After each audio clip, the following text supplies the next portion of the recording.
live. Yeah, yeah, we going live.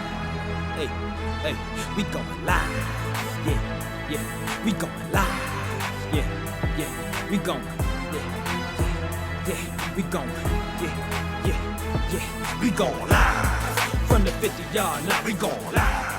From the 50-yard line, we going live. From the 50-yard line. Hey. Hello, beautiful people. Hello, hello, hello. I am Jarrett, the football genius Burgess. And I am Stephanie Fitzpatrick, aka the Advantage Coach. And we got a guest. Yes, yes. Introduce yourself, sir. Fun. What's going on? Appreciate the opportunity. Malcolm Lemmons, former pro basketball player turned entrepreneur. Pleasure to be here. Thank you. That's we cool, are man. excited to have on. you here, sir. Yes. Yes, this is dope. Is this yeah. It's our first basketball player? Yes. Yes. Yeah. First one? Yeah. First one. Absolutely. I'm honored. Yes. We've had track stars. We've had football players, obviously. Yeah. And we had a softball player. This is the first time basketball. Yep. Yeah. So cool, man. So tell us a little bit about yourself, like you growing up. You know what I'm saying? Just getting to this point today. Yeah, for sure. So, originally born and raised in Washington, D.C., grew up with here we go. dream, like most kids from the city of wanting to become a professional basketball player, professional athlete.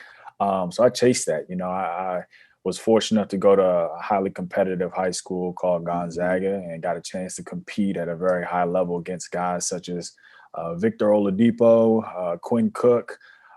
Played with guys such as Tyler Thornton, who played at Duke, Cedric Lindsey, who's top 5 all-time leading scorers at University of Richmond. So just a very high competitive basketball, and it allowed me to gain a lot of exposure, and in turn helped me get a Division I scholarship. So got an opportunity to play at Niagara University. Went up there for 3 years and had a lot of ups and downs. And as most collegiate athletic experiences aren't really what you expect them to be, mine was just like that. And so I went through a lot of adversity and ultimately ended up transferring my senior year, took a leap of faith and went out to a school called Cal State San Marcos out in San Diego, a little small NAIA school, and ended up having the best year I ever had playing basketball. Actually, I was All-American and Defensive Player of the Year, won a bunch of awards, and God gave me the opportunity to go play overseas for a couple of years. So went and did that, and it was more adversity, more obstacles, and ultimately walked away from the game 2017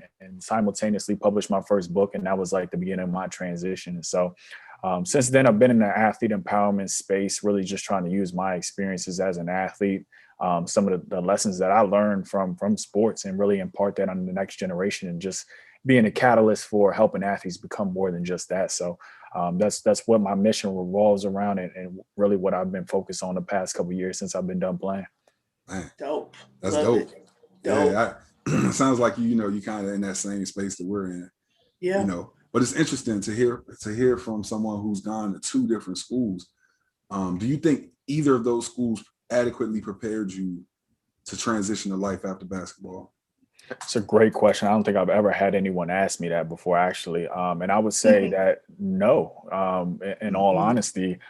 I think, when you have most kids coming out of high school and they have like a tunnel vision on what they want to achieve as far as sports, anything outside of that is not really emphasized by no one else in their circle, and it's not something that they're really focused on. And so I was that kid who was like, I felt like I was going to play basketball until, basketball was done. I didn't know when that would be, or I didn't really care when that was. And it was the only thing that I wanted to do at the time. And so I think when you have coaches and people who surround athletes who don't help them realize that there's life and there's things that they can do outside of that, it just further encourages kids to just focus on their sport. And so that was really just what I did. And in hindsight, it was detrimental in a lot of ways. I was lucky in the way that I, was able to find writing because I had a lot of time on my hands, but I don't think if I would have published that book, I don't know where I would be. And so college didn't really prepare me for that transition. I think it in most instances, that's the same with a lot of kids. Yeah. No, you kind of touched on what our next question would be, kind of like when you knew basketball was over, did you know that being an author or, whatever, we're going to talk about the other things that you're involved in, but did you know that was the path that you were going to take?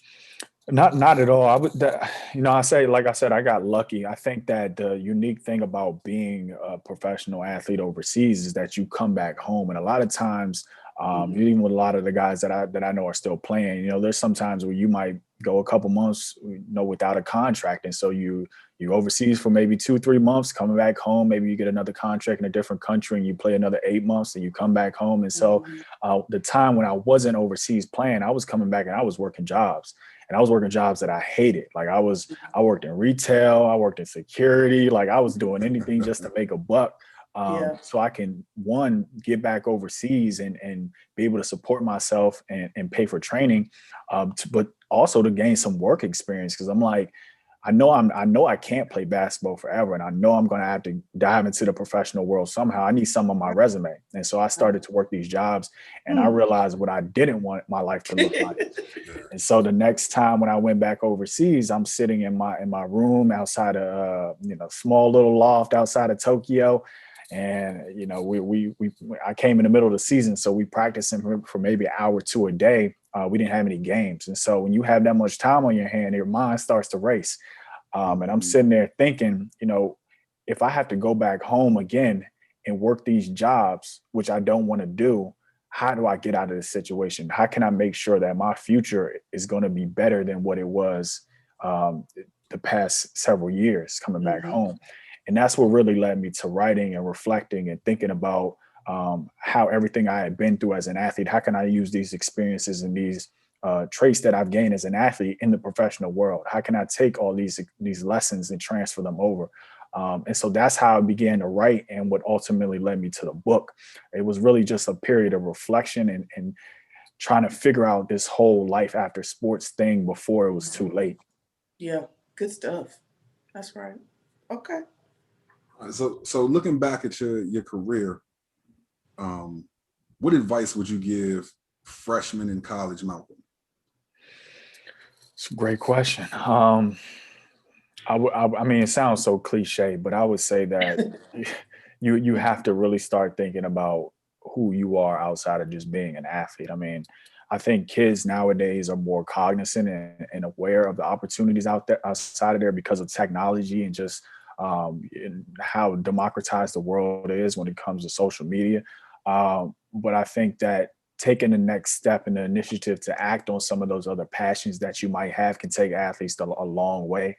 And I think it's something that, even looking like when I was playing, like I was interested in a lot of things, but my primary focus and the thing that I wanted to do more than anything else was basketball. So I didn't really act on writing when I was in college, or I was always interested in business, but I never took part in any really entrepreneurial ventures besides like little stuff here and there when I was younger. And so I think that with NIL and the amount of opportunities that student athletes are going to have, it's definitely going to pay to kind of act on some of the things that they're interested in, because you're not playing your sport 24/7. You have time outside to do other things, but it's about really, putting yourself in a position to build other skills and understand and be self-aware enough to know what you're good at and what you like to do. So when that day comes when you're not playing, you can have a good understanding of what your life in your future is going to look like. Love it. So we kind of had a introductory meeting, you and I, we talked, and I told you a little bit about what we do with Field to the Real, which is we work with collegiate student athletes, trying to help them do exactly what we're talking about right now, which is figure out who you are outside of the sport so that you don't have to come out of whenever that time is over for you, not knowing who you are or what your purpose is, right? And so knowing what we do, how beneficial do you think it would have been for or how beneficial do you think it is even now for a collegiate athlete to take advantage of what we're offering? Very beneficial. I mean, I think that, every university, every team should be preparing these kids for life after the game, because first of all, the chances of these kids becoming professional athletes are very slim within itself. And even if you do have that opportunity to go pro, every athlete has to retire one day. So you have to prepare for the inevitable. And I think that we have great role models nowadays in athletes who are doing incredible things during their careers, which is serving as a model for the next generation. And so I think that there's just a vested interest in doing things outside of their sport. But I think the service that you guys provide and companies like yourself, it shows athletes how they can do it and what the steps they need to take in order to pursue other things outside of sports. So it's something I definitely wish I would have had, and even just a mentor or someone to kind of guide me and show me the ropes of like, hey, like you can play basketball and do this. Like it's not mutually exclusive. So I think it's extremely important. Awesome. Yeah. Thank you. Absolutely. I love it. Okay. Now put the cameras on me, put the cameras on me, put the cameras on me, put the cameras on me, put the cameras on me, put the cameras on me, put the cameras on me.